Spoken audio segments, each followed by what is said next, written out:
श्री स्वामी समर्थ. सगळ्यांचं स्वागत आहे भक्तिबाबर ब्लॉगमध्ये. तर आज मी बनवणार आहे बाजरीच्या खरोड्या. त्यामुळे मी लवकर उठले, घरातले कामं सगळे करून घेतले आणि इथं मी आता बाजरी मिक्सरलाच बारीक केलेली आहे बरं का. 2 किलो मला पाहिजे त्या याच्यामध्ये. मी दळायला बाहेर दिलेलं नाही, तर जर त्या वर्षी मी घरीच मिक्सरला बारीक करते.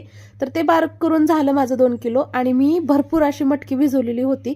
ही आपली घरची गावरान मटकी आहे. छान अशी मोड आलेत. तर चला म्हणलं भरपूर मटकी आहे, तर आज छान अशी चमचमीत मातीच्या भांड्यामध्ये त्याची रस्सा भाजी बनवूया.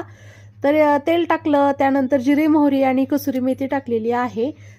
काळं तिखट टाकलेलं आहे, हळद आणि तेलामध्येच मोड आलेली मस्त अशी मटकी आणि कोमट पाणी.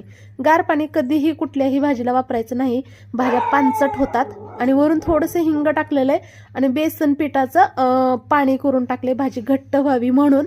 इथं बघा आज आहे आपलं जेवणाचं ताट. आणि त्यानंतर 2:30-3 वाजता मी मस्त अशी कप भरून